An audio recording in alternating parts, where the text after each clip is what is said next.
श्री राम जय राम श्रीमन्महागणाधिपतये नमः। श्री सरस्वत्यै नमः। श्री गुरुभ्यो नमः। वक्रतुंड महाकाय सूर्यकोटि समप्रभ निर्विघ्नं कुरु मे देव सर्वकार्येषु सर्वदा।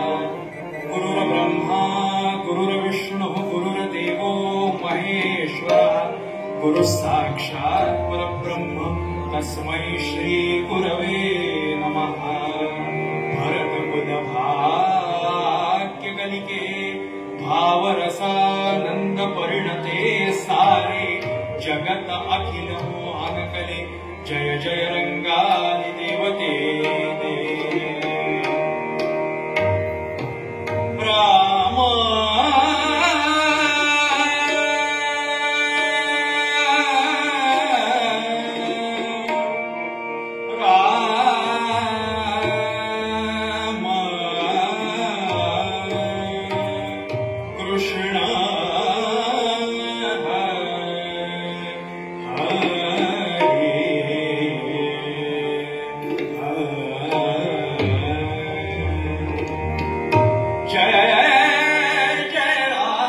कृष्ण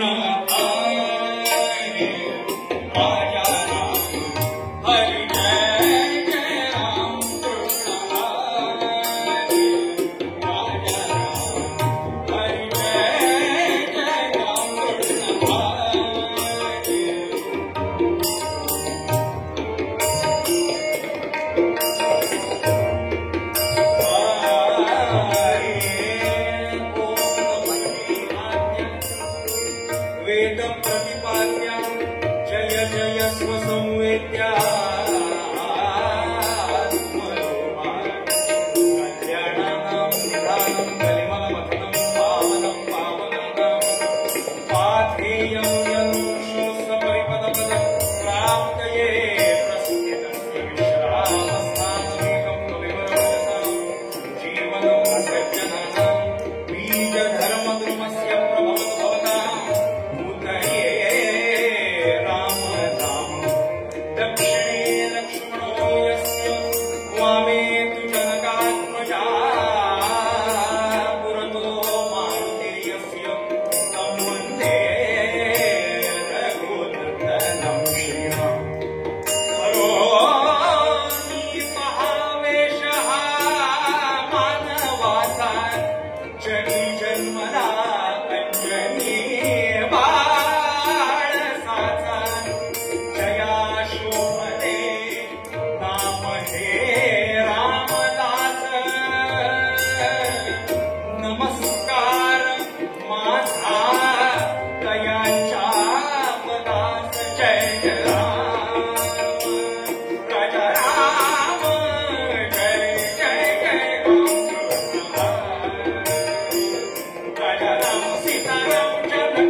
Bye.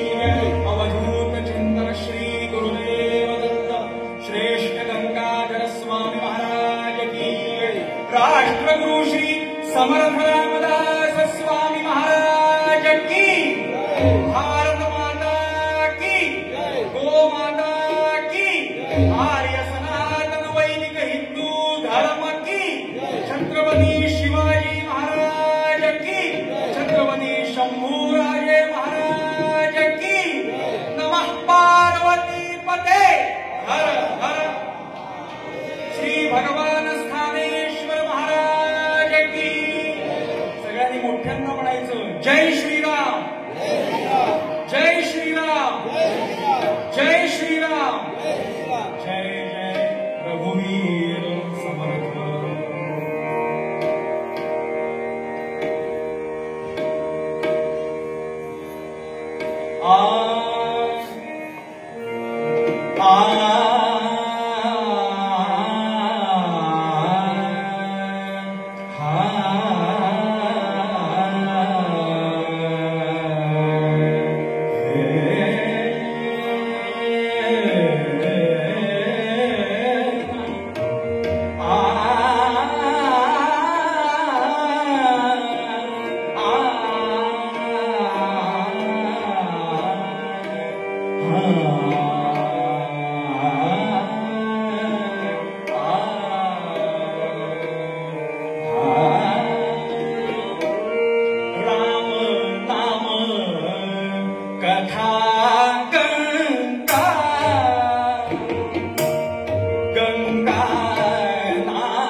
भजतां लोकाभिरामं श्रीरामं भूयो भूयो नमाम्यहम्।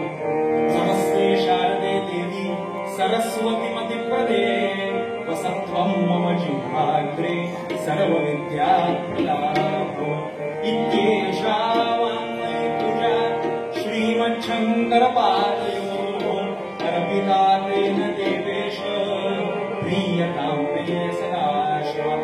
अनेन प्रीयतां देवो भगवान् जानकीपतिः श्रीरामचन्द्रः पूर्वेषाम् अस्माकं कुलदैवतं। श्लोका वक्ता श्रीराम समर्थ श्रीराम समर्थ श्रीराम समर्थ। जय जय रघुवीर। सगळ्यांनी श्रोत्यांनी मिळून एक मोठ्यांदा श्लोक सोबत म्हणायचा। कैलास राणा शिवचंद्र होळी अडिंद माता कारुण्य सिंधू भव दुःखारी तुझरीण शंभो मज पूर्णतारी। नमः पार्वती पतये हर हर। श्री भगवान स्थानेश्वर महाराज की। सीताकांत स्मरण जय जय राम जय जय रघुवीर समर्थ।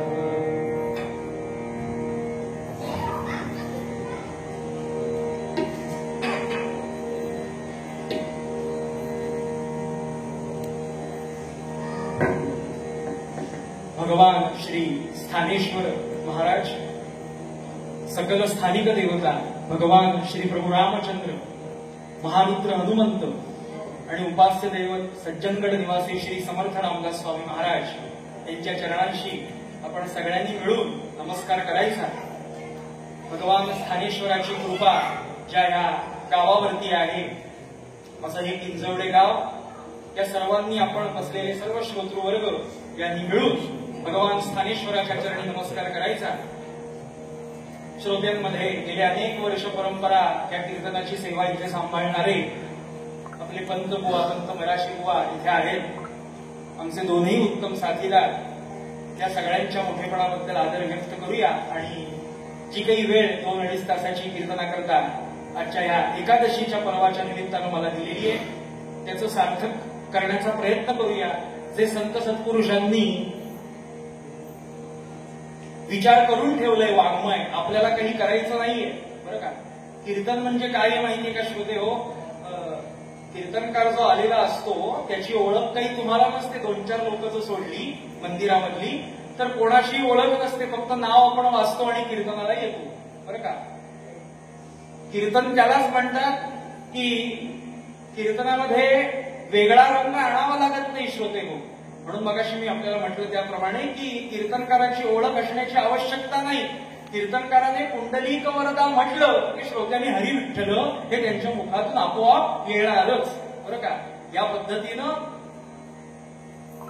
जे काही कीर्तन आहे संत सत्पुरुषांनी पदार्थ तयार करून ठेवले। कीर्तनकाराचं काय काम आहे, पदार्थ तयार नाही करायचे बरं का। संत सत्पुरुषांनी तयार केलेले पदार्थ हे श्रोत्यांना वाढायचे बरं का। जी काही वेळ दिलेली आहे ते पदार्थ वाढायचे। मग तुकोबांचा अभंग सांगायचा, समर्थांची ओवी सांगायची, समर्थांचे श्लोक सांगायचे, अमुक सांगायचं तमुक सांगायचं, दृष्टांत सांगायचे आणि ते संत सत्पुरुषांचे असले पाहिजे। म्हणजे कीर्तनकाराचं काम काय आहे, अगदी सोप्या भाषेत तुम्हाला मी सांगतो, ते म्हणजे वाढपी बरं का। वाढण्याची जी कला असते ना, आचारी जेवण करून निघून जातो ठीक आहे का, महाप्रसाद असतो की नाही, तेव्हा आचारी जो कोणी सांगितलेला असतो तो जेवण करून निघून जातो। पण जे तयार केलेलं जे जेवण आहे ते समजा 500 लोक आहेत, 1000 लोक आहेत जेवायला, तर त्या लोकांच्या समोर जेव्हा आपल्याला वाढायची वेळ येते तेव्हा कसं वाढायचं, कुठला पदार्थ अगोदर आणायचा, नाही तर गंमत होते श्रोते हो। जेवायला बसला माणूस, ब्राह्मण माणूस किंवा कोणी जेवायला बसला की पहिलंच काही पकवान नाही आणायचं, पहिलं भात घेणार आवती घालण्याकरता, पहिलीच खीर आणि गुलाबजाम आणून चालेल काय, हा आता सुरुवातच त्याला होत असेल तर विषय वेगळा। जय जय रघुवीर समर्थ। पण कीर्तनकाराचं काय काम आहे की त्याच्या कुवतीप्रमाणे त्याच्या बुद्धीप्रमाणे संत सत्पुरुषांनी जे वाङ्मयीन पदार्थ बरं का. मग दासबोध असेल, ज्ञानेश्वरी असेल, समर्थांची गाथा असेल, तुकोबांची गाथा असेल, ज्ञानेश्वरांचा हरिपाठ असेल, अशा अनेक संत सत्पुरुषांनी जे जे जे जे अभंग म्हणून लिहून ठेवले, जे जे वाङ्मय आपल्याकरता उपलब्ध करून ठेवलं, ते फक्त श्रोत्यांना समजेल अशा सोप्या भाषेमध्ये सांगायचे. बरं का. ते एका सोप्या भाषेमध्ये सांगितलं आणि श्रोत्यांना कळलं की रंग झाला, आनंद प्राप्त झाला. म्हणून श्री समर्थ रामदास स्वामी महाराजांचा अभंग आपण निरूपणाकरता घेतलेला आहे. हे सगळ्यांच्या आपण कोकणातले श्रोते लक्षात लगेच आलो का शेवटच्या चरणावरून. ज्यांना माहीत नसतं ते म्हणतात बुवाने षडजा लावला म्हणजे तो संत. बरं का. शेवटचं चरण काय? रामदासांची माऊली आळशावरी गंगा आली. समर्थ रामदास स्वामी महाराजांचा हा अभंग समर्थांनी वयाच्या 12व्या वर्षी, श्रोते हो, प्रपंचाकडून वैराग्याकडे भेट घेतली, वैराग्याची भेट घेतली. आजही जे जांभेमध्ये मारुतीचं मंदिर आहे, त्या मारुतीच्या मंदिराच्या समोर येऊन सांगितलं मारुती राहायला, मारुते हनुमंता कशाला मला रांनावाडा उष्टीकाडामध्ये टाकतोस, समर्थ म्हणाले. म्हणून अनेक जणांचा, श्रोते हो, समर्थांवरती राग आहे. मध्यंतरी नाशिकला कीर्तन झालं तेव्हा 1-2 पत्रकार होते, त्याला थोड्या मोठ्या प्रमाणामध्ये श्रोते होते, 5000 श्रोते होते. आणि तिथल्या पत्रकारांनी प्रश्न विचारला. मी त्यांना विचारलं, बाबा की तुमचा एवढा समर्थांवरती राग का? तर ते म्हणाले, आम्ही दासबोध वाचला नुकताच आणि चुकून मूर्ख लक्षणे आणि पडत मूर्ख लक्षणे वाचली. मग म्हटलं मग ती वाचली, मग समर्थांवरती राग का? नाही म्हणाले, समर्थांनी आमची लक्षणं त्यात लिहिली, जय रघुवीर म्हणून राग आहे. म्हणजे समर्थांनी लिहिलेलं, श्रोते हो, सिद्ध झालं. हे अगदी निश्चित, अगदी स्पष्ट. आपल्या समर्थ रामदास स्वामी महाराजांच्या बद्दल अजून एक सांगितलं जातं. काय? ती म्हणाले, लग्नातून फसवून पळून गेले, फसवून कुठेही पळवलेले गेलेले नाहीये. आणि त्यानंतर जी मुलगी, श्रोते हो, त्यांच्याकरता होती, बरं का, तिचं काय झालं, असे अनेक जण प्रश्न विचारतात समर्थांच्या चरित्रामध्ये. तर समर्थांचे असणारे बंधू ज्येष्ठ, बरं का, असे श्रेष्ठ गंगाधर पंत, आपल्याला गिरिधर स्वामी महाराजांचा समर्थ प्रताप नावाचा ग्रंथ माहिती असेल, नसेल माहिती, कधी हाताला आला तर आपण त्यामध्ये बघा, श्रेष्ठ गंगाधर पंतांनी सांगितलंय की त्या मुलीचं काही नुकसान झालं नाही. समर्थांनी वैराग्याकडे झेप घेतली, शुभमंगल सावधान ऐकलं समर्थांनी, आणि ते पळाले नाही, बरं का, निघून गेले. पळतो कोण मला सांगा? जो चोर आहे, जो घाबरलाय, तो पळतो. बरं का. ज्या अर्थी आपण सगळ्यांनी प्रपंचामध्ये पाऊल ठेवलं, लग्न केलं, ज्या अर्थी आपण घाबरलो नाही, श्रोते हो, त्या अर्थी समर्थ संत कशाला घाबरले असतील? नाही. तर श्रेष्ठ गंगाधर पंतांनी अगदी स्पष्ट लिहिलंय की श्रेष्ठे ती कन्या, बरं का, बीजवरास निधली, अशी ओवीच आहे स्पष्ट. म्हणजे काय?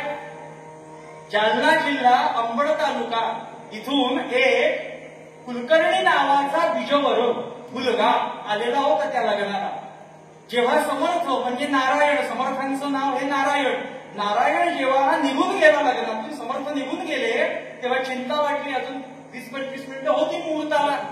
राणूबाई समर्थांच्या मातोश्री रडायला लागल्या. आणि तेव्हा श्रेष्ठ म्हणाले, काही चिंता करू नकोस, आता त्या मुलीचं काय होणार? काही होणार नाही, सगळं काही उत्तम होईल.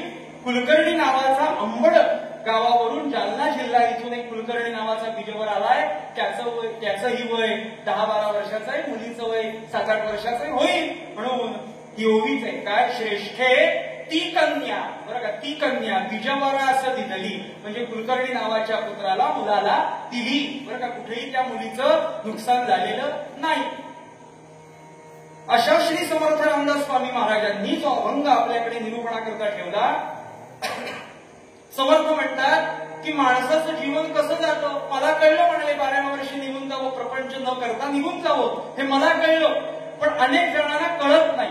अनेक जन्माला आलेले, आपल्या ह्या विश्वामध्ये जन्माला आलेले, जगामध्ये जन्माला आलेले, त्यांना कळत नाही. का कळत नाही? तर समर्थांचा एक अभंग आहे. समर्थांनी म्हटलंय की जीवन कसं निघून जातं प्रत्येकाचं.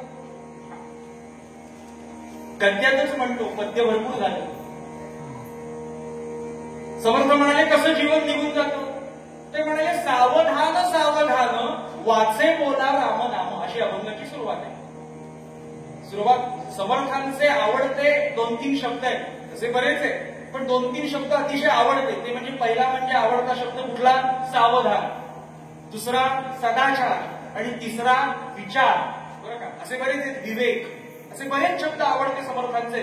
त्यातला सगळ्यात आवडता शब्द सावधान. मनुष्य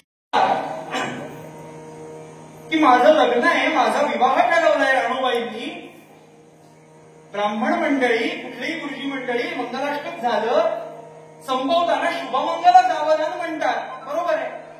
किती अर्थ आहे बघा समर्थांच्या दिव्य प्रतिमेने अर्थ लावायचा झाला तर सावधान शब्द आवडीचा का? किती लक्ष देऊन ऐकला पाहिजे समर्थ म्हणाले तर ते म्हणाले सावधान म्हणजे सावध. हे कुठे लिहिलेलं असतो श्रोते? कुठे लिहिलेलं असतं? 4420 व्होल्ट असं असतं की निखातरा. असं जर तिथे हात लावला तर तुझं तसं होईल, चिकटला जाशील, जीव जाईल. जर मग शुभ आहे, मंगल आहे, मग सावध कशाला? पण समर्थांच्या दिव्य प्रतिमेने जर अर्थ लावायचा झाला तर समर्थ म्हणाले आत्ता सावध झाला असतं पुढे शुभ आणि मंगल आहे. आत्ता सावध झाला असतं पुढे शुभ आणि मंगल आहे. त्याचं काय येते आपण सगळेजण बघताच. जय जय रघुवीर समर्थ. मला आपल्याला सांगायचंय श्रोते हो की अशा श्री समर्थ रामदास स्वामींनी प्रत्येक माणसाचं जीवन कसं जातं हे त्यांनी सांगितलंय. त्यातली ही अभंगाची सुरुवात आहे. सावधान सावधान वाचे बोला राम नाम. जीवन कसं जातं? पहिलं चरण 10 वर्षे बालपण, 1 ते 10 वयोगट. आता मुलं इथे फिरत होती, श्रोत्यांनी सांगितलं की नाही 2-4 की बसवा त्यांना का? समर्थांनी लिहिलेलंच आहे, मुलांचा दोष नाही. 10 वर्षे बालपण, 1 ते 10 हा वयोगट जो आहे तो बालपण. तेव्हा परमार्थ होत नाही, तेव्हा देवदेव होत नाही आणि तेव्हा कळतही नाही सांगून. जी मुलं असतात ना कीर्तनाला आलेली, ती जर कीर्तनाला खरोखरीच बसली, त्याला काय कळतंय काय कळत नाही हा विषय नाही, पण जर ती बसली 2-2.5 तास तर त्यांच्या आईवडिलांनी स्वतःची पाठ ठोकून घ्यायची. बरं का? आईवडिलांचं भाग्य म्हणून ती मुलं कीर्तनाला बसली. पण समर्थ म्हणाले अपेक्षा नाहीये. कारण काय म्हटलंय? सावधान सावधान वाचे बोला रामनाम. 10 वर्ष बालपण, 1 ते 10 वयोगट हा बालपणात जातो. पुढे म्हणाले 20 वर्षे हो तारुण्य. 11 ते 20 हा वयोगट तारुण्याचा, तरुणपणाचा. तेव्हा होत नाही. माणसाचं सगळं हे जीवन तो वयात आलेला असतो, तरुणपण. पुढे म्हणाले 30 वर्षे होती दारा पुत्र लाभती. काय म्हणाले समर्थ? 30 वर्षे होती दारा पुत्र लाभती. दारा म्हणजे स्त्री, बरं का? पत्नी. दारा लग्न झालेलं असतं मनुष्याचं 21 ते 30 वयोगट. समर्थांना माहिती आहे आपला हा 20वा शतक. 21 पुरुष, 18 मुलगी कन्या. 21 ते 30 हा वयोगट लग्नाकरता. म्हणून दारा म्हणजे पत्नी. लग्न होतं, पुत्र लाभती. एखाद दुसरं मुलबाळ झालेलं असतं तेव्हा परमार्थ होत नाही. बरं का? हे कोण लिहित आहे?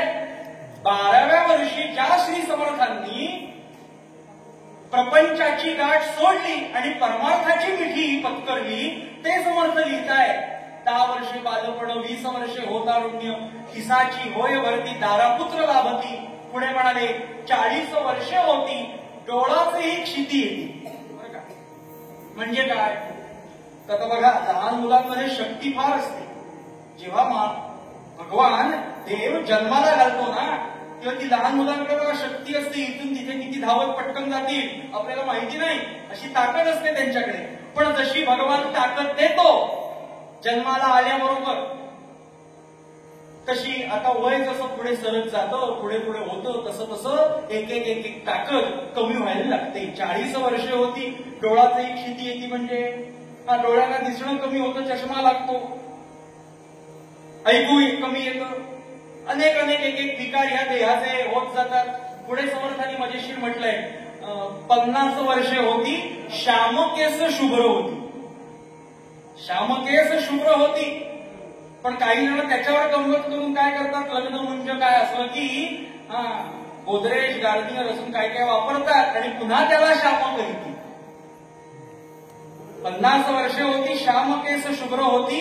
पुढे म्हणाले साठीची 10 चरणांचा अभंग आहे श्रोते. साठीची बुद्धी नाठी हातात घ्यावी काठी. अर्थ सांगण्याची गरज नाही. 70 वर्षे होती उठता बैसवेना बैसता उठवेना. बसलं तर उठवत नाही, उठलं तर बसवत नाही. बुवा कीर्तनाला आलो असतो पण खुर्चीची व्यवस्था करा, खाली बसता येत नाही. 10 वेळा मांडी बदलतो. पुढे म्हणाले 80 वर्ष होती. आता जेव्हा वाटायला पाहिजे नाम घ्यावं भगवंताचं, भगवंताबद्दलचं काही गुणगान गावं, पालखीमध्ये सहभागी व्हावं, कीर्तन ऐकावं, मुखाने नाम घ्यावं, भगवान स्थानेश्वर महाराज की असं जे नाम घ्यावं जेव्हा वाटायला पाहिजे त्या वयात वाटत नाही. आणि कधी वाटतं 80 वर्षे होती. समर्थ म्हणाले एखाद्याला वाटतं 80 वर्षाच्या आजी आजोबांना की स्थानेश्वराच्या मंदिरात जाऊन कीर्तन ऐकूया हो, 11 साडे11ची वेळ केलीये, आपण ऐकूया हो, पालखी बघूया, नाम घेऊया, गजर करूया. अहो स्थानेश्वर मंदिर दूर राहिलं, अहो घरामध्ये आपल्या साध्या आपल्या देवघरात जाता येत नाही अशी परिस्थिती होते देहाची. 80 वर्षे होती. सगळा वायू श्रोते हो त्याचं पूर्ण आगमन या जीवनात आयुष्यात या देहात इतकं होतं की हातपाय थरथरतात, जाता येत नाही. अगदी गमतीनं सांगायचं तर बुवा कीर्तनात सांगतात काय, हरे राम राम राम हरे हरे, हरे कृष्ण कृष्ण कृष्ण हरे हरे असं म्हणा. पण 80 वर्ष होती अशा स्थितीला येऊन कीर्तन ऐकतात की हरे राम म्हणता येत नाही. काय म्हणतात, आले राम लांब लांब आले आले आले कुठनं आले कुठनं आले. दान गेले की असं होतं बरं का, असं होतं. पुढे म्हणाले नवावरी दिले पूज्य सुख राहिले तुझे. 90 माणूस गेला बरं का, सगळेच जण आहेत बरं का, ही काही टिंगल नव्हे. समर्थांनी व्यथा मांडली आपल्या सगळ्यांच्या जीवनाची. नवावरी दिले पूज्य सुख राहिले तुझे, अजूनही काहीतरी वाटते मिळवावं 90 सुद्धा. शेवटचं चरण शतवारी पुरुष झाला बरं का, शतवारी पुरुष झाला. अर्थ सांगण्याची गरज नाही या शेवटच्या चरणाची, सगळ्यांना पाठ आहे चरण, अर्थ पाठ आहे. शतवारी पुरुष झाला लोक म्हणती उचला उचला, जय जय रघुवीर समर्थ. आता ज्या देहावरती मी ज्या स्मारती बरं का या जीवानं माझा देह म्हणून केला, माझा देह माझं सगळं असं म्हणून केलं, त्याला शेवटी एक क्षण थांबू देत नाही. वास येतो, दुर्गंधी येते, हो चला. शतवारी पुरुष झाला लोक म्हणती उचला उचला.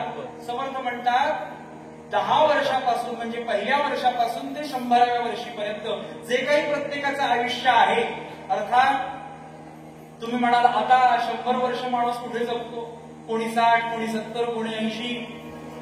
आपण काही बातम्या वाचतो 45व्या वर्षीच काही हार्ट अटॅक आला आणि मनुष्य गेला, माणूस गेला.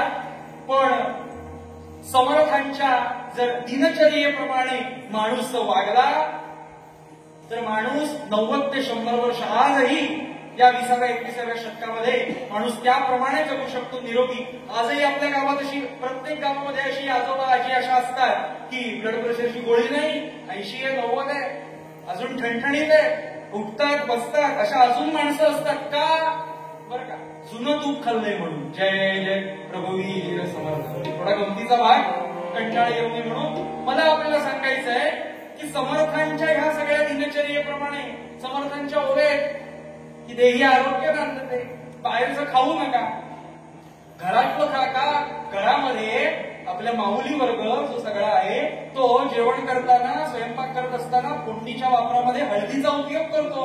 हळद जर रोज सतत तुमच्या पोटात गेली बरं का, स्वामी विवेकानंदांची आपल्या भारताला पत्र आहे, स्वामी विवेकानंदांची आपल्या भारताला पत्र आहे की पाणी असंच पिऊ नका, उकळवून पिया. ही पत्र आहेत आपल्याकडे उपलब्ध आहे. समर्थ म्हणतात देही आरोग्य नांदते. समर्थांचे सगळे शिष्य 80 आणि 90च्या वरती, स्वतः समर्थ 80-80 वर्ष जगले बरं का, जे हे बोलताय. त्यांचे भीमस्वामी तंजावरकर, तंजावरचे मठपती एक महापुरुष होऊन गेले सज्जनगडावरती, तंजावरचे होते ते भीमस्वामी तंजावरकर. ते जवळजवळ 88-90 वर्षाचे झाले. अक्काबाई या एक 80च्या वरती जगल्या. आज माणसाची ही जी शक्ती आहे ना ती कमी झाली आहे देहाची. माणसाला लक्षात घ्या, देह हा महत्वाचा नाहीये, पण जर साधना करायची असेल तर हा देह महत्वाचा आहे. नीट ऐका, देहाचे चोचले कशा करतायत, तर साधना करण्याकरतायत, परमार्थ करण्याकरतायत. अहो जर कोणीतरी म्हणतंय भगवान स्थानेश्वर महाराज की जय, ते जर मला म्हणताच येत नसे, श्रीराम जयराम जय जयराम मला म्हणताच येत नसे, तर या देहाचा उपयोग काय मला सांगा. म्हणून ब्रह्मदेवाने जेव्हा सृष्टीची निर्मिती केली, या विश्वाची निर्मिती केली, तेव्हा सगळ्या पशु पक्षी प्राण्यांपेक्षा आपण वेगळे आहोत.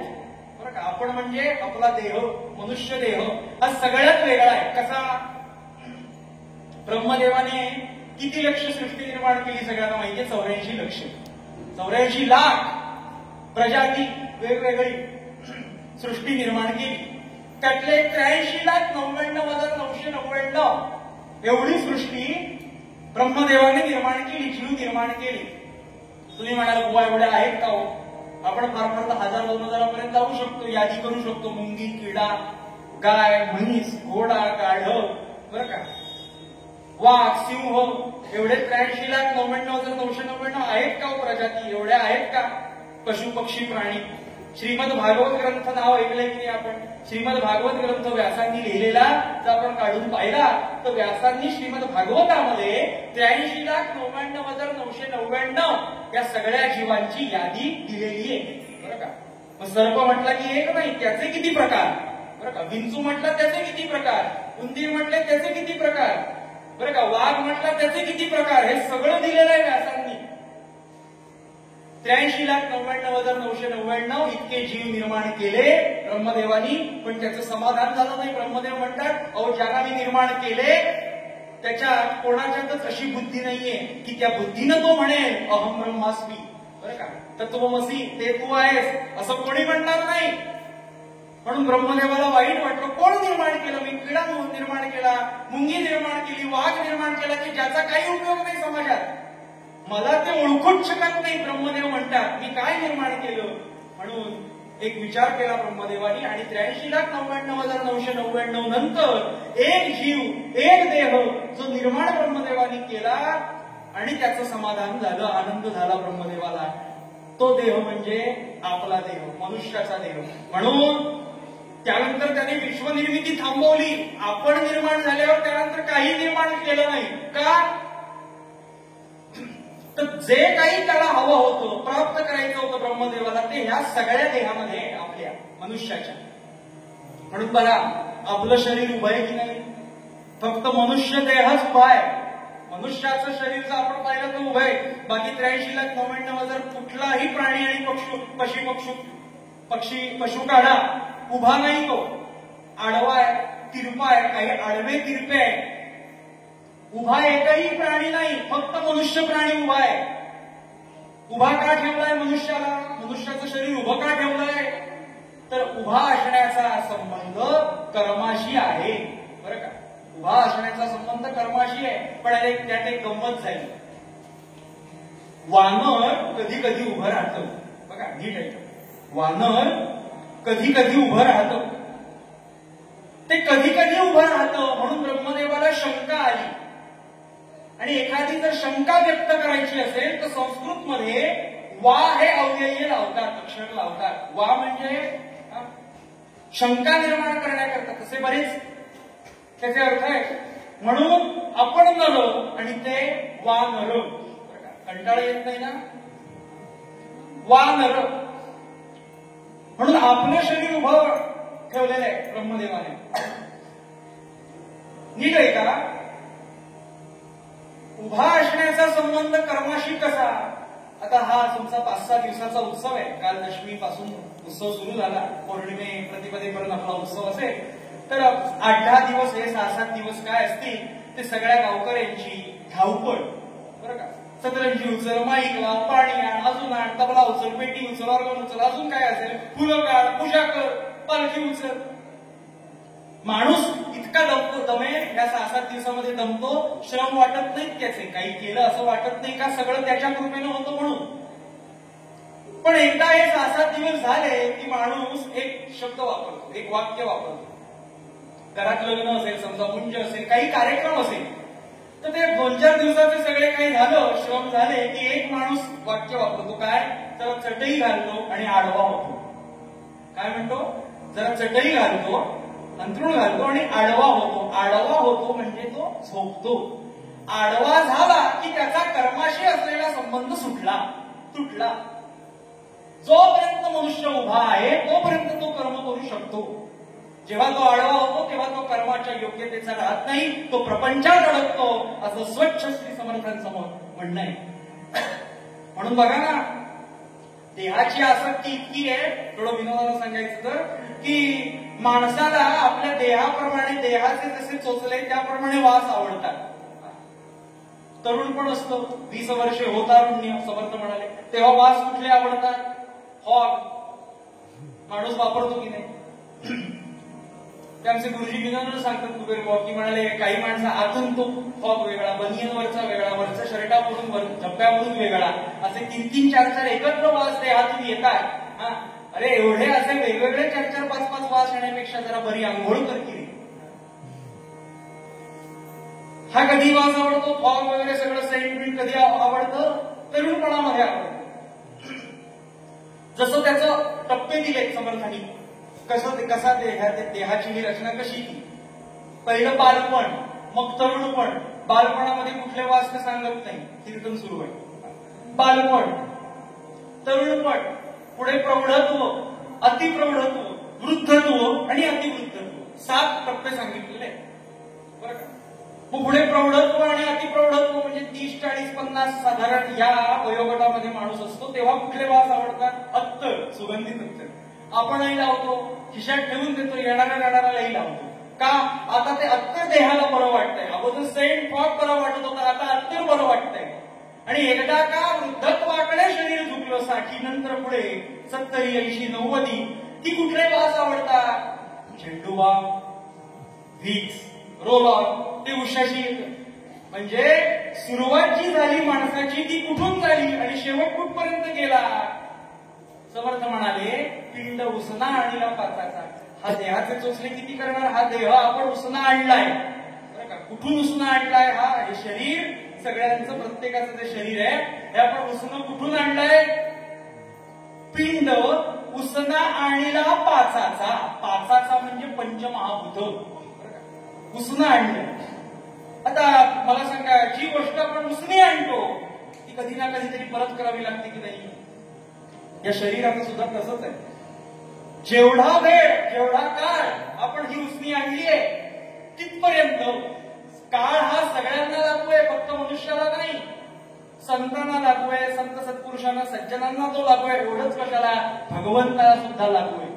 ब्रह्मदेव, विष्णू आणि भगवान शंकर हे 3 देवताचं सोडल्या आणि चिरंजीव असणारे सप्त, चिरंजीव असणारे जर बालक हे सोडले तर काळ हा सगळ्यांना लागू आहे बरं का. रामांचा जसा काळ, जसा अवतार सुरू झाला, अवताराची आगमनता झाली, तशी समाप्ती सुद्धा झाली बरं का. 10 अवतार विष्णूंचे, पुढे प्रभू दत्तात्रयांचे अवतार, नवनाथांचे अवतार, शंकराचार्यांचे अवतार बरं का. किती कोणीही माणूस असला, कुठलंही तत्व असलं तरी सुद्धा त्याला समाप्ती हा विषय आहे. मग मिळालेला जो देह आहे तो कुठे खर्च करायचा? हाच सांगणारा हा अभंग आहे. ही सगळी मी पार्श्वभूमी सांगितली. ही पार्श्वभूमी जोपर्यंत आपल्याला कळत नाही, कळणार नाही, तोपर्यंत थेट समर्थांनी जे आपल्याला प्रतिपाद्य मुद्दा सांगितला तो आपल्याला कळणार नाही. आता आपल्याला कळेल. समर्थ म्हणाले, खरा आनंद बरं का, खरं समाधान की जे कुठेही संपत नाही ते कुठे प्राप्त होतं? तर भगवंताच्या कथेमध्ये ते प्राप्त होतं. म्हणून समर्थ म्हणतात, राम नाम कथा गंगा हरीची श्रवणे पावन करी जगा. तुम्ही जेव्हा भगवंताच्या कथेमध्ये बसता तेव्हा तुम्ही जी, आपण सगळ्यांनी जी पापं केलेली आहेत, मुद्दाम नाही, चालता चालता सतरंजीवरती मुंगी होती, काही डास होता, आपण मारला फट करून, पाप झालं. का पाप झालं? तो चावतोय आम्हाला, बरोबर आहे, त्याचा गुणधर्म तो आहे, कारण तो डास म्हणून जन्माला आलाय, ती मुंगी म्हणून जन्माला आली आहे. का पाप होतं? श्रोते हो, आपल्याला त्रास होतोय, हा एक आपल्याकडचा मुद्दा झाला, आपल्याकडचा विषय झाला. पण पाप का होतं? तर मगाशी सांगितल्याप्रमाणे 83,99,999 मध्येच ती मुंगी आहे, बरं का. त्याच्यातच ती भाजी चिरत असताना काही फुलं आणली कोणत्याची, काही त्याच्यावरती काही ना काही किडे असतात, ते मारले जातात. मग ह्या सगळ्या पापाचा नाश कुठं होईल? समर्थ म्हणाले प्रभू रामचंद्रांच्या भगवंताच्या कथेमध्ये होईल. म्हणून समर्थ म्हणतात राम नाम कथा गंगा, ही भगवंताची नामकथा गंगा अशी आहे की त्या कथे गंगेचा आपण बसलो, जसे आपण आज बसला आहात, रोज बसला आहात कीर्तनाला, की श्रवणे पावन करी जगा. आपण फक्त ऐकायचं, ते श्रवण केलं, ते आपण श्रवण केलं की पापाचा नाश होतो, नवे नवे पाप करू नये असं वाटतं, पाप वासनांचा सुद्धा नाश होतो या कथेमध्ये. म्हणून पुढचं करण समर्थ म्हणतात तीसी प्रेमपूर आला. तीसी म्हणजे कोणाला? तीसी म्हणजे ह्या कथेला, या कीर्तनाला, या रामनाम कथेला प्रेमपूर आला. तीसी प्रेमपूर आला, शंकर हृदयी सामावला. भगवान शंकरांनी तो प्रेमपूर साठवून घेतला हृदयामध्ये. कसा? जेव्हा वाल्याचा वाल्मिकी झाला, नारद महाराजांचे अनुग्रहित असणारे वाल्मिकी महामुनी, श्रीराम जय राम जय जय राम असं अनुष्ठान वाल्मिकींकडून झालं श्रोतेहो. आणि ब्रह्मदेव म्हणाले नारदांना, का ब्रह्मदेवांचे मानसपुत्र हे नारद आहेत श्रोतेहो. नारदांना म्हणाले की आपल्या या भारतामध्ये, आपल्या या विश्वामध्ये कुठलीही कथा नाहीये, कथा रचली गेली पाहिजे, कोणीतरी लेखक शोध उत्तम. नारद नुकतेच वाल्मिकींवरती कृपा करून निघालेले होते. नारद ब्रह्मदेवाला म्हणाले, आहेत लेखक नुकतेच तयार झाले, वैराग्य नांदताय. शंकराचार्यांचा श्लोक आहे, किती वैराग्य नांदत होतं वाल्मिकींच्या अगोदर, किती हो, 7 रांजण भरले वाळूने, वाळूच्या कणाने एक एक खळा, एक वाळूचा कण त्या रांजणात टाकायचा, असे 7 रांजण भरले, बरं का. इतका पापी मनुष्य, त्या पापी मनुष्याचा वैराग्यवान झालेला वाल्मिकी, शंकराचार्यांचा श्लोक आहे, किती वैराग्य, किती ही भक्ती नांदत होती. ऐश्वर्यस्य समग्रस्य धर्मस्य यशस्श्रिया ज्ञान वैराग्य योश्चैव षण्णाम भवैति रणा, अशी 6 भाग्य त्यांच्यामध्ये नांदत होती. असे वाल्मिकी म्हणाली, ती कुठली कथा लिहायची? रामकथा लिहायची, बरं का. वाल्मिकी रामायण, वाल्मिकींच्या नावाचं वाल्मिकी रामायण, बरं का. किती श्लोक आहेत रामायणामध्ये? शतकोटी श्लोक आहेत. आपल्याकडे आता जे उपलब्ध आहेत गोरखपूर प्रेसच्या रामायणाचे श्लोक 2 खंडामध्ये, ते 24,000 श्लोक आहेत आपल्याकडे आता उपलब्ध. पण मूळ वाल्मिकी रामायण जे आहे, मूळ श्लोक किती लिहिले गेले? शतकोटी. शतकोटी रामायण लिहिलं, अनुष्ठुप वृत्त आहे. आणि आता विचारलं याचं काय करायचं ब्रह्मदेवा? लिहून तर झालं रामायण, काही रामायण अगोदर लिहिलंय, थोडे काही अध्याय, काही सर्ग, आणि काही रामायण सुरू असताना, म्हणजे राम जन्माला आले, राम काही कार्य करतायत तेव्हा लिहिलं गेलं. काही जण गैरसमज पसरवतात असा की अगोदरच रामायण लिहून गेलं आणि नंतर राम कथा घडली, असं नाहीये. थोडा काही प्रसंग लिहून ठेवलाय वाल्मिकींनी, हे जरूर आहे, पण सगळं रामायण काही अगोदर लिहून ठेवलेलं नाही. अशा पद्धतीनं 3ही लोक, स्वर्ग, मृत्यू आणि पाताळ, हे 3ही लोकांचे अधिकारी वाल्मिकींकडे आले आणि वाल्मिकींना म्हणाले, तुमच्या हातून महान कार्य झाले, रामकथा, वाल्मिकी रामायण, तुमच्या नावाची ही कथा रामाची तयार तुम्ही केली आहे, आम्हाला हे श्लोक द्या. बरं, किती श्लोक आहेत? शतकोटी. आम्हाला द्या. वाल्मिकी म्हणाले, हे लिहिलंय मी, पण माझी मालकी ह्याच्यावर नाहीये. मग कोणाची? मला ज्यांनी सांगितलं त्या नारदांकडे तुम्ही जा. नारदांकडे आले. स्वर्ग आणि मृत्यू आणि पाताळ हे 3ही लोक म्हणाले, मला ब्रह्मदेवाने सांगितले, ब्रह्मदेवाकडे जा. ब्रह्मदेवांकडे आले आणि ब्रह्मदेव म्हणाले, आपल्याकडे न्याय देण्याकरता जी एक देवता आहे, ती देवता म्हणजे कर्पूर गौरम. करुणावतारं संसारसारं भुजगेन्द्रहारं सदा वसन्तं हृदयारविन्दे भवं भवानी सहितं नमामि.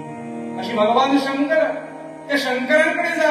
कारण नामदेव महाराजांचा एक अभंग आहे, कैलासीचा देव भोळा पण चक्रवर्ती, पार्वतीचा पती योगीराज. असा तो भोळा सुद्धा आहे आणि चक्रवर्ती सुद्धा आहे.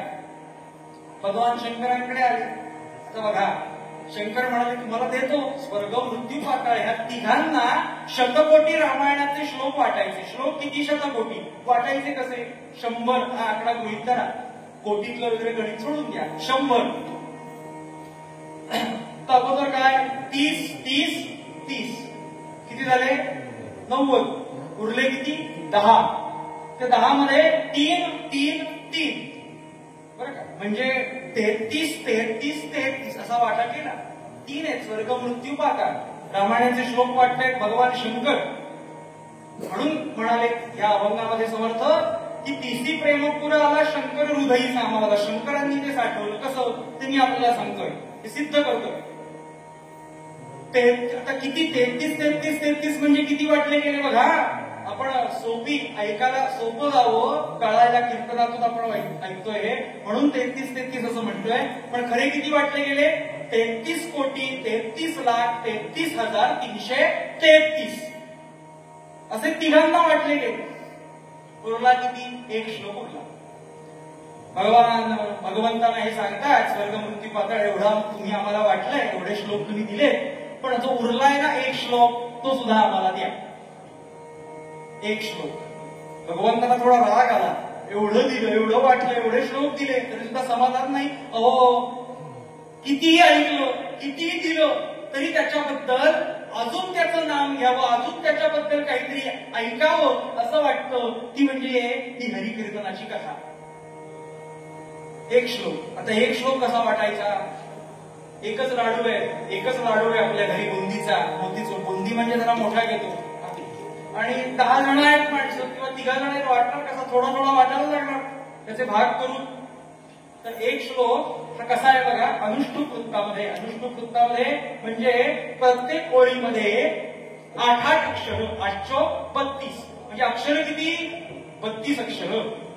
30 अधिक 32 अक्षर. आता ही अक्षरं वाटायची. श्लोक वाटायचा म्हणजे अक्षरं वाटायची. अनुष्टुप वृत्तामध्ये आपण अनेक जण म्हणतो भीमरूपी महारुद्रा वज्र हनुमान नमार.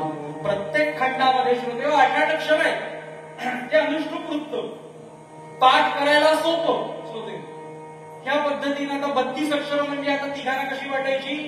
10 10 10 30 वाटली गेली. उरली किती? 2 उरली. 2 अक्षर उरली. हे स्वर्ग मृत्यू पाताळ तीनही लोक सांगतायत भगवंताला ही आम्हाला 2ही अक्षरं पाहिजे, जी उरली. आता भगवंताला राग आला. नामदेव महाराजांचा अभंग या प्रकरणावर, या स्वाध्यायावर, की कैलासीचा देव भोळा भोळा आहे तो, पण भोळसट असला म्हणून तो आपल्या शक्तीतून कमी झालाय असा गैरसमज करून घेऊ नका. म्हणून चक्रवर्ती चक्रवर्ती. भगवान रागावले, क्रोध आला. भगवान म्हणाले एवढं तुम्हाला दिलं, आता ही 2 अक्षर तर मला ठेवा. ही 2 अक्षर तर मला ठेवा. काहीतरी मी सुद्धा काम केलं की नाही वाटण्याचं, त्याची मजुरी म्हणा, त्याचं मानधन म्हणा, हे मला ठेवा. एवढं तुम्हाला वाटलं. मी किती वाटलं? 33 कोटी 33 लाख 33,333 अधिक ही 10 अक्षरं जास्तीची वाटली. ती 2 अक्षरं तर ठेवा ठेवा ठेवा. भगवान ठेवा. ती 2 अक्षरं कुठली? राम नाम कथा गंगा हरीची श्रवणे पावन करी जगा. म्हणून समर्थांचं पुढचं चरण आहे, तिसी प्रेमपुरा आला. वाल्मिकींच्या रूपानं प्रेमपुरा आला आणि शंकर हृदयी सामावला. भगवान शंकर सुद्धा कोणाचं नाम घेतात? रामाचं नाम घेतात. म्हणून शंकर हृदयी सामावला. समर्थ पुढे म्हणाले, रामदासांची माहुली आळशावरी गंगा आली. समर्थ म्हणाले, जेव्हा 12व्या वर्षी मी निघालो ना, जेव्हा टाकळीला आलो, तपश्चर्या केली, पंचवटी नाशिक काळारामाच्या मंदिरात आलो, तेव्हा मला पहिली 12 वर्ष म्हणजे एक जन्मापासून ते 12 वर्ष ही कोणी सांभाळली? मला माझ्या आईनं सांभाळली. पण पुढच्या 12 वर्षापासून ते 24व्या वर्षीपर्यंत हे मला कुणी सांभाळलं? तर ह्या माझ्या कथा माऊलीनं मला सांभाळलं. रोज समर्थ म्हणायचे की एका खांबाला टेकून काळारामाच्या मंदिरामध्ये मी येणाऱ्या जाणाऱ्या सर्व कीर्तनकार, चातुर्मास्य कीर्तन सेवा, एकच कीर्तनकार त्याच एका श्रोत्यांसमोर 4 महिने कीर्तन करायचं, त्या श्रोत्यांच्या समोर, त्या कीर्तनकारांच्या समोर हे मी श्रवण करावं. किती वर्ष? 12 वर्ष. 12 ते 24 हा वयोगट बरं का. तुम्हाला कुणी सांभाळलं? समर्थ म्हणाले पुढची 12 वर्ष, पहिली 12 वर्ष आईनं सांभाळलं आणि पुढची 12 वर्ष कुणी सांभाळलं? समर्थ शेवटच्या चरणात सांगतायत रामदासांची माऊली बरं का. माझी माऊली कोण? कथा गंगा. हे कीर्तन ही माझी माऊली आहे. म्हणून आळशावरी गंगा आली. आपल्याकडे म्हण प्रसिद्ध आहे का एखाद्याला कंटाळा आला म्हणून तू कीर्तनाला गेला, मग त्याच्यावर कृपा होणार नाही का? का तो कंटाळा म्हणून काहीतरी तेवढेच 4 शब्द रामाचे ऐकायला मिळतील म्हणून तो गेला. तर समर्थ म्हणले त्याच्यावरती सुद्धा आळशावरी गंगा आली असा त्याचा अर्थ आहे. अशी कृपा कोणावरती झाली ह्या कथे गंगेची, संत सत्पुरुषांची, हे आपण उत्तर रंगामध्ये चरित्र भागामध्ये बघूया. पूर्व रंगामध्ये आमचे समर्थ जे बोलले ते अत्यंत स्पष्ट आहे. अशा कथेची कृपा कोणावरती झाली हे आपण आख्यानामध्ये बघूया. छोटासा चरित्र भाग पाहूया. म्हणून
पार्वती पतये हर हर महादेव.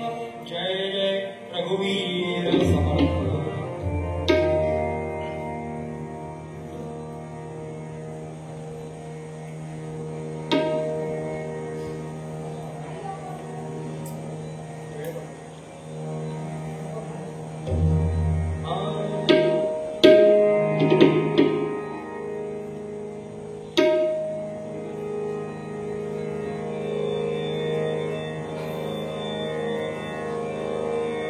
बसायचं, भगवंताचं नाम घ्यायचं. कीर्तनामधली जी टाळी आहे, एरवी कुठल्याही गाण्याची बैठक असेल, काही असेल, गाणं आवडलं की आपण जी टाळी वाजवतो एरवी कार्यक्रमातली ती अशी अशी असते बरं का. पण कीर्तनातली जी नामासोबत घेतली गेलेली जी टाळी आहे ती अशी असते नमस्कारामधली. त्यामुळे अशी टाळी वाजवायची, खट्टकट टाळी वाजली गेली पाहिजे. आणि त्यासोबत नुसती टाळी नाही तर नाम रघुपती राघव राजा राम पतित पावन सीताराम. बोला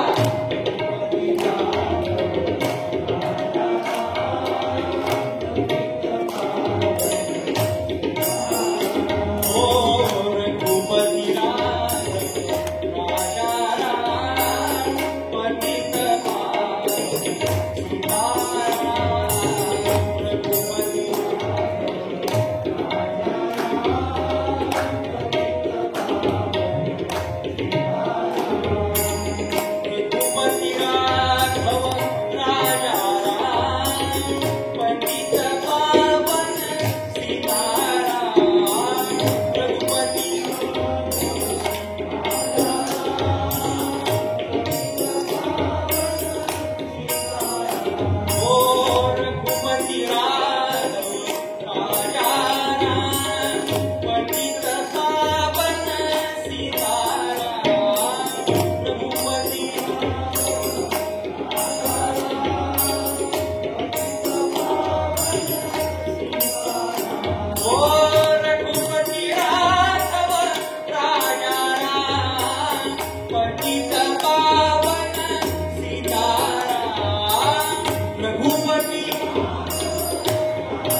वासुदेव हरी पांडुरंग हरी वासुदेव हरी पांडुरंग हरी वासुदेव हरी.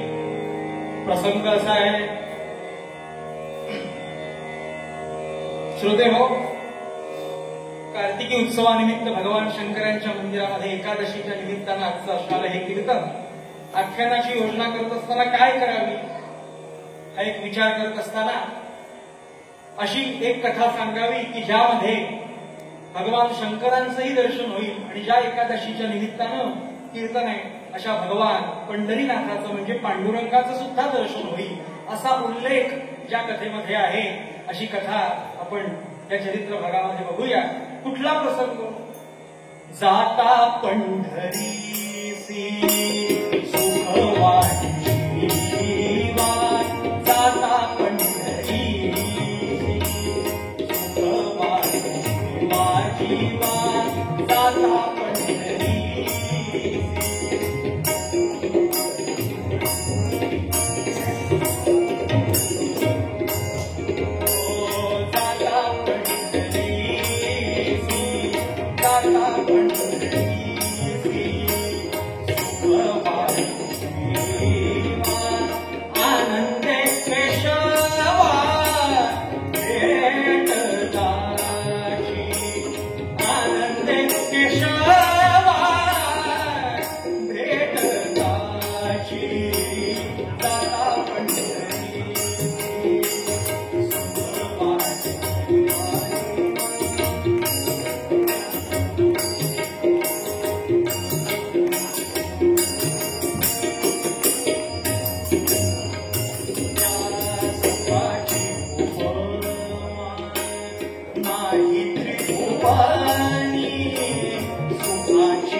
कुंडली कवरला हरी विठ्ठल श्री ज्ञानदेव तुकाराम पंढरीनाथ महाराज की.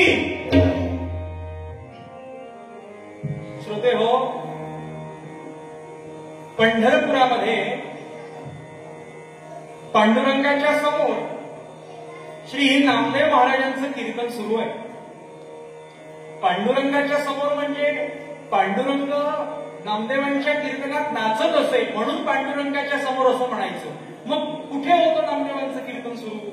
पंढरपुरातच होतं, पण वाळवंटात होतं, आत मंदिरात नाही बरं का. समोर विजेवर कटीवर कर ठेवून या असा असणारा पांडुरंग, त्या पांडुरंग आणि रुक्मिणीच्या समोर मंदिरात कीर्तन करत नव्हते नामदेव महाराज, पण तरी सुद्धा पांडुरंग पुढे होता, समोर होता. वाळवंटात नामदेव महाराजांचं कीर्तन होतं आणि त्या नामदेवांच्या कीर्तनामध्ये पांडुरंगानं अंगुष्ठ रूप धारण करून नाचावं, जनाबाईने पाहावं, जनाबाईने ते लिहून ठेवावं. तेव्हाही काही जण स्वतःला विचारवंत म्हणवणारे होते. ते म्हणायचे अहो कीर्तन म्हणजे देवाच्या समोर पाहिजे, बाहेर कुठे वाळवंटात, कीर्तन म्हणजे देवाच्या समोर आहे का? बरोबर आहे. सामान्य कीर्तनकाराचं जे आमच्यासारखं कीर्तन आहे ते देवाच्या आतमध्ये समोरच पाहिजे, रस्त्यावर नाही, वाळवंटात नाही, रेतीत नाही, मातीत नाही.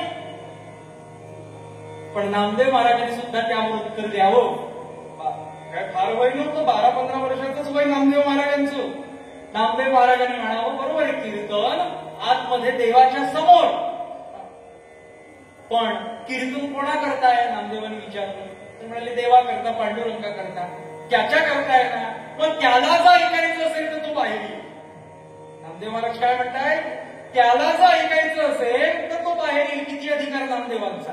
असं नामदेवांचं कुठेही कीर्तन असलं, कुठेही नामदेव महाराज फक्त पांडुरंग हरी वासुदेव हरी म्हणाले की त्या कीर्तनामध्ये अंगुष्ठ रूप धारण करून पांडुरंगाने यावं, नाचावं. नाचता नाचता पांडुरंगाचा पितांबर कधी गळला हेही पांडुरंगाला कळू नये इतका देहभान हरपून नाचावं. मग आपल्या ह्या सामान्य कीर्तनात देव येतो का? कसा नाही येतो. श्रीमद भागवतामध्ये भगवान गोपाल कृष्णांनी त्याच्या उद्धव नावाच्या त्यांच्या असणाऱ्या एका शिष्याला, उद्धव स्वामी नावाच्या एका शिष्याला सांगितलंय काय की मी कलियुगामध्ये कुठे असेन, कुठे प्रगट होईल, माझा वास, माझा निवास हा कुठे असेल. श्लोकच आहे, कृतेय ध्यायतो विष्णू त्रेतायाम यजतो मखैहि द्वापरे परिचर्यायाम कलौतक, म्हणजे कलियुगात कलौतक हरिकीर्तनात. कलियुगामध्ये मी माझा निवास कुठे असेल? कीर्तनात असेल. बरं का? फक्त तो आपल्याला दिसत नाही, नामदेवांना दिसत होता. असं नामदेवांचं कीर्तन सुरू आहे. आणि नामदेवांच्या ह्या कीर्तनाला श्रोता म्हणून कोण बसले होते? सगळे आपल्यासारखे सामान्य श्रोते होतेच, पण विशेष श्रोते कोण होते? श्रोते हो तर ज्ञानेश्वर महाराज हे अगदी पहिले मुख्य श्रोते. त्यांच्या बाजूला निवृत्तीनाथ, सोपान, मुक्ताबाई स्त्रियांमध्ये बसले. पूर्वीपासून तो बरोबर आहे विषय. म्हणून आम्ही मुंबईमध्ये, पुण्यामध्ये जेव्हा कीर्तन होतात तेव्हा सभागृहात जरी तरी सांगतो, हॉलमध्ये काही वेळेला कीर्तन महोत्सव होतो, लग्नाचा जो हॉल असतो तिथे कीर्तन महोत्सव आयोजित केला जातो, तेव्हा सगळेजण एकत्र बसतात नाही. कीर्तनाची परंपरा काय की स्त्री पुरुषात नाही, पुरुष स्त्रीमध्ये नाही. बरं का? भाग आहेत की नाही प्रत्येकाचे ठेवलेले. या पद्धतीनं ती मर्यादा प्रत्येकानं सांभाळली पाहिजे. या पद्धतीनं मुक्ताई स्त्रियांमध्ये बसले. असं एक कीर्तन रंगलंय. आणि कीर्तन झाल्यावरती सगळेजण नामदेवांच्या चरणांवरती डोकं टेकण्याकरता आले. का हो? हा नमस्कार कोणाला असतो? या गादीचे जे आद्य, बरं का, असे देवर्षी नारद महाराज, बरं का, तुंबरू होता नावाचा पहिला कीर्तनकार वेदकाळामधला श्रोते. पहिला कीर्तनकार कोण होता, त्यानंतर तुंबरू आणि तिसरे नारद महाराज. बरं का?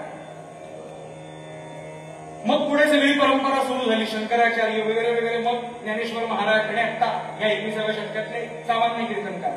अशी ही कीर्तनाची परंपरा. काय हो? या गादीला नमस्कार करायचा. हो, ज्या गादीवरती व्यास उभे राहिले, शुकदेव उभे राहिले, नारद महाराज उभे राहिले, तुंबरू होता हे उभे राहिले. बरं का? या गादीवर उभं राहायला मिळणं म्हणजेच कृतार्थतेचा क्षण.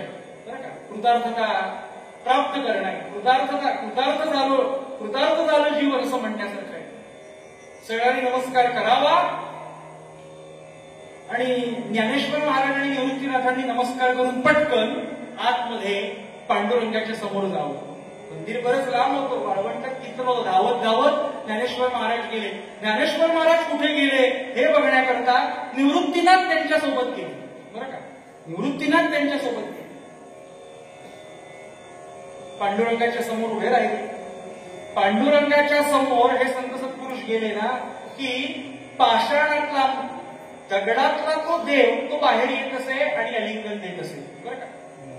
आणि त्याने मला विचारलं, आज कसं काय पंढरी, तुम्हाला मी कुठेही प्राप्त आहे, मग आज वेगळं दर्शन पंढरपुरामध्ये घेण्याकरता का आला? ज्ञानेश्वर महाराज म्हणाले, तीर्थयात्रे करण्याकरता निघालोय, त्यामुळे उपास्य देवत आमचं तू आहेस पहिलं आमचं, त्यामुळे तुझं दर्शन पहिलं घ्यायचं सगुण, त्याकरता आम्ही आलो. मग काय म्हणणं काय आहे? तेव्हा ज्ञानेश्वर महाराज पांडुरंगाशी बोलतायत. पांडुरंगा, तुझा नाम्या फार गोड कीर्तन करतो. ज्ञानेश्वर महाराजांचे शब्द काय? तुझा नाम्या फार गोड कीर्तन करतो. अरे तुझा म्हणजे मग तुमचा नाही का नाम्या? तसं नाही. मी का तुझा म्हणतोय त्याला कारण आहे. आम्ही तीर्थयात्रेला निघालोय, असा भक्तीनं ओतप्रोत झालेला, असं भक्तीनं गोड असणारं कीर्तन, असा कीर्तनकार आपल्या भारताला हवाय. त्यामुळे आम्ही तीर्थयात्रेला चाललोय ना. हे एवढं गोड रत्न, हा हिरा पंढरपुरात काय करतोय? तू परवानगी दे, ह्याला आम्ही घेऊन जातो तीर्थयात्रेला. प्रवचन मी करेन आणि कीर्तन नामदेव करतील. पण तुम्ही सांगणार, मग त्याला नाही म्हणाल तो आमचा ऐकणार नाही, म्हणून तुझा म्हटलं. तुझं ऐके. आणि हे सगळं यांचं बोलणं होईपर्यंत नामदेव महाराज सगळ्या श्रोत्यांनी केलेले नमस्कार पांडुरंगाच्या चरणी वाहण्याकरता आतमध्ये आले. आतमध्ये आल्यावरती निवृत्तीनाथांचा चेहरा पाहिला, ज्ञानेश्वर महाराजांचा चेहरा पाहिला आणि पांडुरंगाचा चेहरा पाहिला आणि नामदेव महाराजांनी ओळखलं काहीतरी शिजलेलं आहे. तेव्हापासून कीर्तनकाराकडे एक दृष्टी आली की श्रोत्यांमध्ये काय शिस्त आहे. बुवा कधी कीर्तन संपवणार, भैरवी कधी म्हणणार, ही दृष्टी तेव्हापासून कीर्तनकाराकडे. या पद्धतीनं आणि थेट नामदेव महाराजांनी मुद्द्याला हात घातला. नामदेव महाराज म्हणाले, पांडुरंगा काय आज्ञा आहे सांग.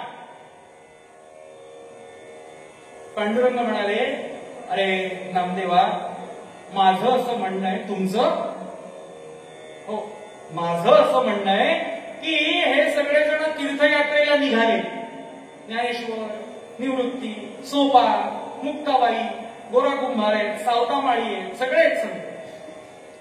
त्यांच्यासोबत तू सुद्धा जावं, कारण त्यांच्यामध्ये कीर्तनकार कोणी नाही, प्रवचनकार ज्ञानेश्वर महाराज आहेत.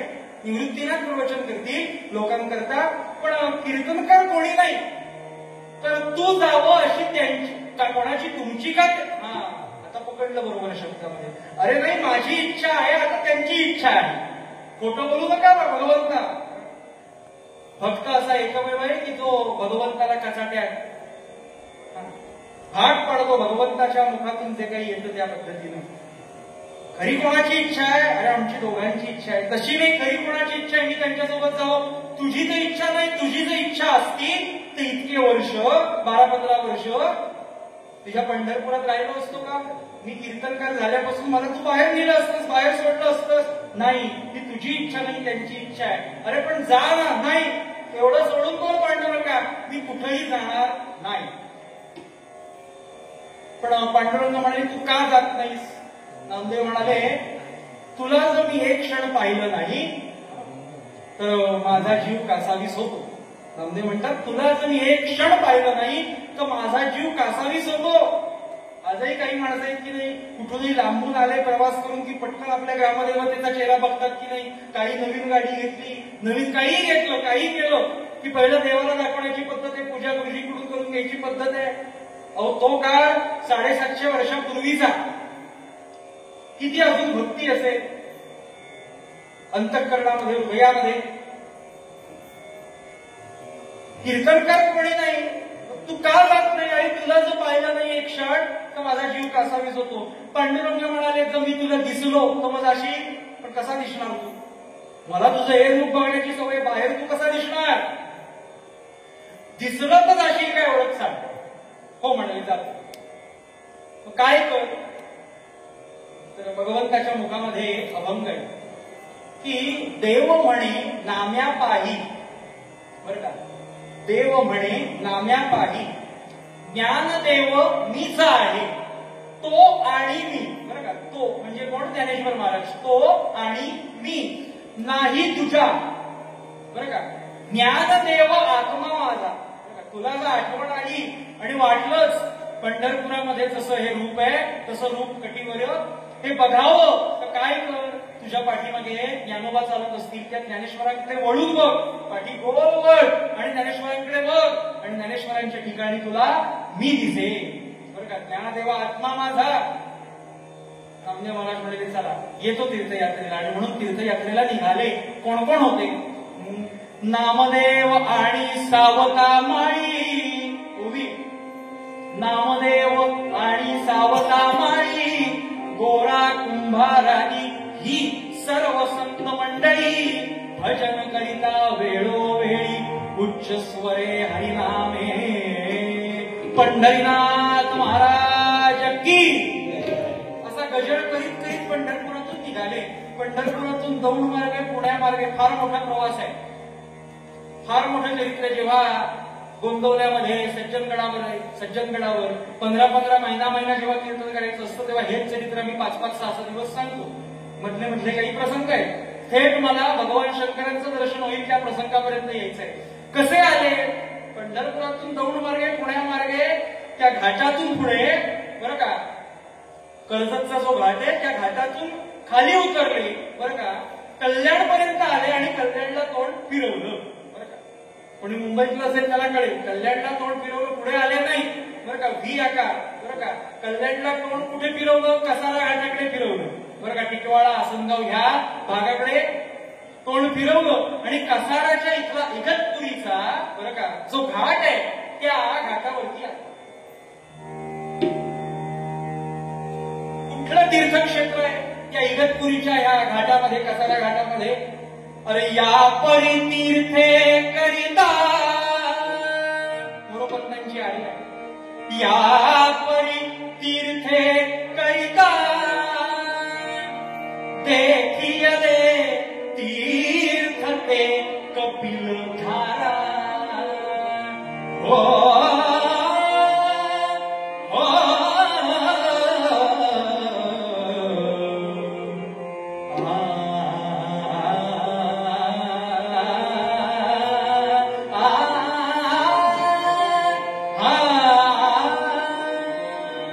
या परी तीर्थे करिता देखियले तीर्थ ते कपिल धारा. प्राशुनी जलाते प्राशुनी जलाते अमृताची कोण होस्तविल धारा.